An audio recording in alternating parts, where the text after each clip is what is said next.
Hello, welcome to another tutorial. Today I'll be talking about how to install GitLab on a Droplet. And if you do not know what GitLab is, go ahead and just watch this right here.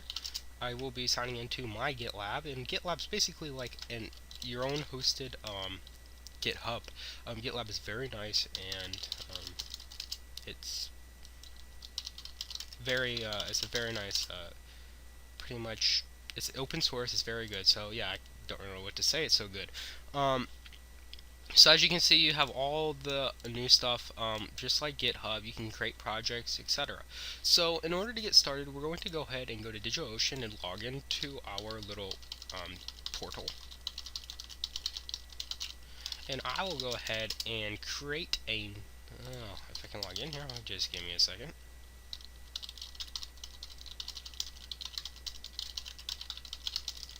Now I'm going to go ahead and log in and create a new droplet. I will be using Ubuntu in this case. I'm just going to use the 512. You don't need nothing better to create your thing. So let's go ahead and put a host name of, I'm just going to do tutorial.tjeshak.me, and I'll go ahead and just keep New York, Ubuntu. I'll use 12.04 and I'll press create droplet. Droplet will create. Okay, so once you're done setting up your server, you have to go ahead and get your information that you need from your email address, which will include your password. Okay, so now we're going to go ahead and we're going to log in with Putty. So you're going to have to open up Putty. You're going to have to use that IP address that you have used. You're going to save that session. I'll just name this one here as tutorial. It makes it easier to get to that. Now some of this stuff we already went over, but I'm going to go over it again because this one here is specific. Yeah, it's just for DigitalOcean and GitLab. So sorry about that. So now we'll go ahead and type in root as our username, and our password is in our email. Copy it, and then right-click to paste it. Okay, so now I'm going to go ahead and I will explain how we will be installing GitLab. So if you head over to gitlab.com, you will see gitlab.org. Sorry about that. You will go ahead and see. Okay, you'll see that we will be installing GitLab. So we're going to go ahead and go to source code and installation instructions. We are then going to go to installation guide for a production server. Okay, so now we can see here we have overview, packages, etc. Now this is very important to notice that I am actually going to be using these commands. How I will be using these, I will select them like so, click and drag from the beginning to the end. I will go control copy. I will then do right click in my VPS and it will paste it in there. Now that makes it a lot easier. Now why I'm doing this is there is a couple instances in this tutorial that is a bit tricky and you do have to follow it a little bit differently. I have installed GitLab on a couple different servers, and each time I've had the same problem, and then I installed it again, corrected it from when I noticed the problem before, and it worked from there on. So I'm basically going to be using their little tutorial, installation tutorial, as a replica basically. Now this should work because you want to make sure that you are using the latest stable, and everything should mostly be the same. If it isn't, I'll come out with a new tutorial, or for upgrades I'll also do a tutorial. So anyways, that's basically how this is working. I'm just going ahead and setting this up how it's supposed to work. I'm using their tutorial, and then I'm collaborating, editing it, and telling ideas that you should do to prevent you from getting a confusion like I did. So I'm going to go ahead and actually pause the tutorial for now because I don't want to burn up time talking through all this jibber-jabbish about updating. If you came to a screen that looks similar to this, go ahead and just press enter. And press enter again. Alright, now that that's complete, we're going to go ahead and set up our Vim, which is a type of editor. And actually, we will go ahead and skip Vim because it should already be installed actually. And there's a better editor that's a little bit more easier to use. So we're going to go ahead and skip down to the required packages, right click and press enter. And we'll go ahead and install all these. We're at 22%, 32, 48, 66, 78, 87, and we are done. So now it's unextracting, unpacking, and installing. So it looks like a bunch of fun. I'll go ahead and pause. Alright, now that that's complete, we're going to have to move on with Python. We're going to install Python by right clicking and we have found that it is already installed. We're going to make sure that Python version is greater than version 2.5, and it sure is. It's 2.7.3. Most likely, if you're using Ubuntu 12.04 or above, it will already have 2.7.3 on your server. You will not have to go any advanced into Putty. Now we're going to have to go ahead and install Postfix. Postfix is a email type of notification on Ubuntu. We're going to have to go down and just press tab and press enter. And we are using an internet site, and our system mail name will be tutorial dot whatever you're using. Make sure it's your FDQN or FQDN. And you're going to have to go ahead and press enter. And now that we're moving on, we're going to just go along, go down, and next thing will be Ruby, as that is installing. And now we're going to go ahead and start with our Ruby installation. Now, Ruby installation can take some time because we have to actually download Ruby and compile it. The thing we just did was actually removing any past dependencies that was on the server. I will go ahead and pause now because it looks like this may take some time. Now that Ruby has been successfully installed, we'll go ahead and install the bundler gem. This is very important. We'll go ahead and fix the sudo unable to resolve host thing in a second. Okay, so we're going to go vi etc hosts. We will then go ahead and press down, and we'll press I. We'll also press 127.0.0.1 space over. We will then type whatever your FQDN is, and mine is tutorial.tjushak.me. I will press escape, and then right click and press enter. Now that that has been installed, we can do sudo true, and you should not see that error. We will now go ahead and set up system users. So we're going to install Git, and this is when my tutorial, or when GitLab's tutorial differs from mine. So we'll go ahead and press paste, right click, and we'll press enter. We will then go ahead and type sudo passwd and then git. We will then type in a password, and then we will go ahead and we'll actually go a little bit of tutorial, and I will go ahead and do su git to log in as that user. I'll then go to cd to get back to the main direction, and I'll type clear so we can just get a nice blank screen. Okay, so now we're going to go to cd home git. We should already actually be there. We'll go ahead and clone GitLab shell. And actually, we got to do one more thing. We got to do su root. We'll go ahead and type the password for root. I got to get that real quick. And we'll go ahead and type sudo add user git and then sudo. And then you go ahead and press enter, and git was added to the sudoers. So then we'll go ahead and type su and then git, so we can get back into the git user. We will then go ahead and get back to my tutorial I was following. I didn't do there. There we go. Okay, so we'll go ahead and go here, and we will go ahead and then clone that git shell in there. And we're cloning. Okay, that has been done. We're going to do cd GitLab shell. We're getting into that directory we just cloned, and then we'll switch to the right version, and you can do whatever the latest is. And then we're going to go ahead and copy, and now we're going to edit config.yml, and we're going to go ahead and change the GitLab URL to your to how you want it.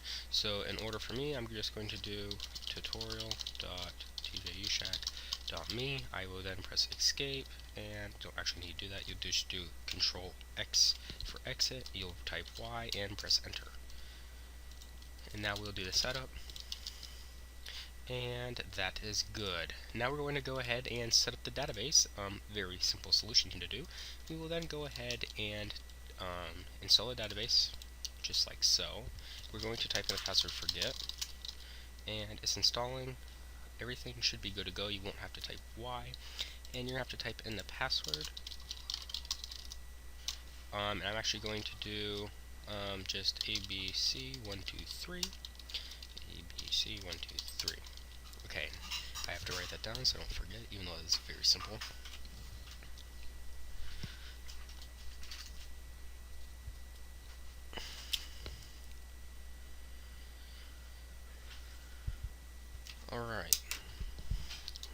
is almost done downloading. I'll go ahead and press pause. Actually, no reason. Okay, so let's go ahead and log into MySQL. And the password is ABC123. Now that we're into MySQL, we're going to go ahead and create a user.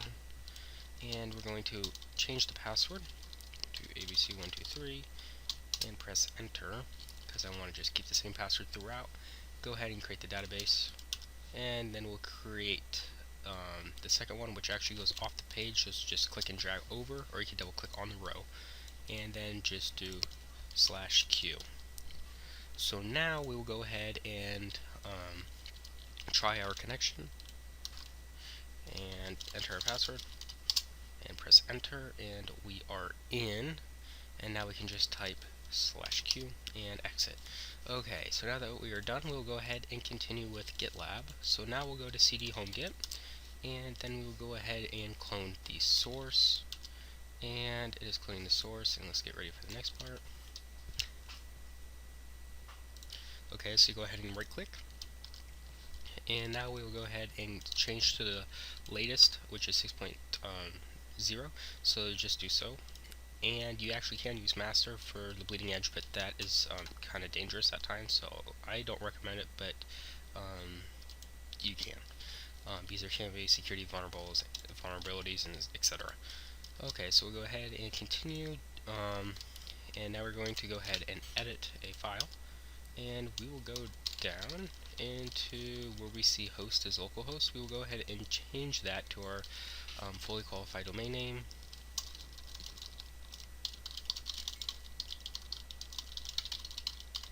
We would then do Control X and press Y and press enter.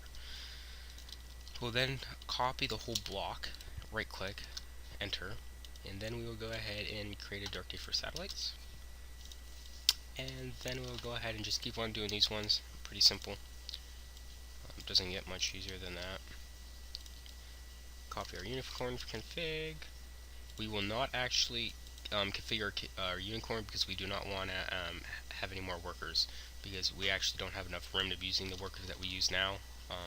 But it will be okay with a standard amount of connections, just like probably about 5 to 10 should be good for that. Okay, we'll go ahead and copy our database config and press enter. We will now go ahead and edit our database config, and we'll go ahead and type in our password.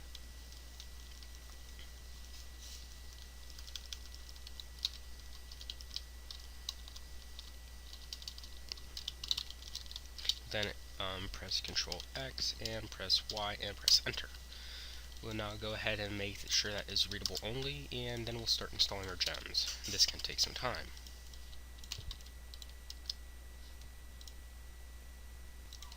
Okay, so now we'll go ahead and do the one for MySQL, since that is the one I am doing, and press enter, and just wait. I'm going to go ahead and alright, so now that's complete, we'll go ahead and initiate the database and activate advanced features. So we'll go ahead and copy and paste that one in there and wait for that one to load, and that one there can also take some time. You'll then make you confronted with this. You'll want to go ahead and press and type yes, and you'll see that the administration account has been created, and that is not really important at this point, but that is the stuff you can also see down at the bottom tutorial. So now we'll go ahead and do a little bit more. We're going to download the init script so it can start. Oops, my bad. And the init script will make it so when you just start your server, it also starts.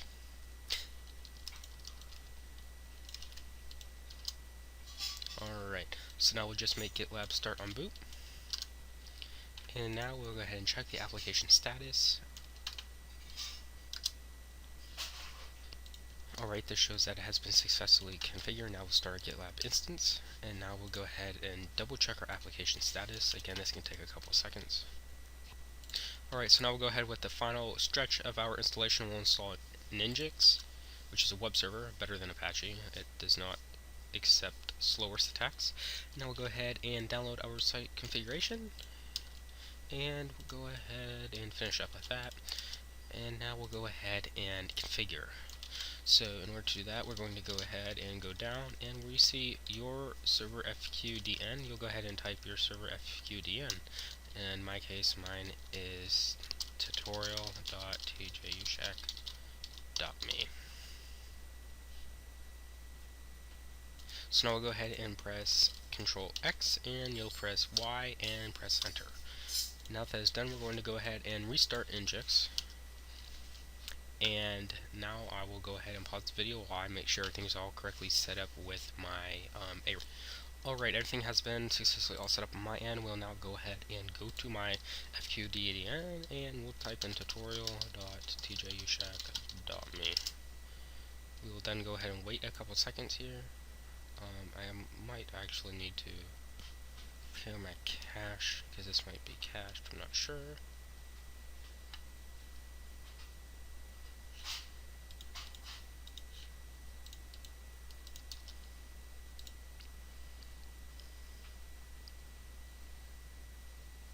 Okay, it's offline still, so we're just going to go ahead and wait a couple seconds.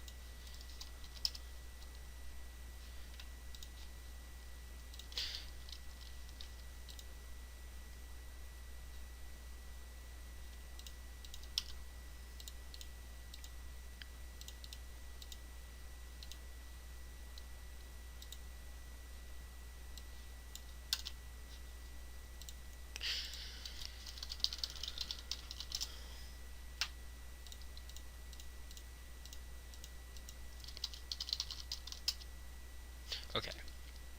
Finally, okay, everything's completely all set up now. So now we'll go ahead and log in with the administrator account, and that happens to be admin@local.host, and our password is 5, like the number 5, and then IVE, and then capital L, exclamation point, FE. So 5 life, and press enter, and that will go ahead and log you in. And now that you'll see that you are confronted with, you want to change your password, and that is fine. Go ahead and change your password, press set new password, and then go ahead and sign in with root or the admin@local.host and your password. And that has been a complete installation of GitLab on your server, and that's it for now, and stay tuned.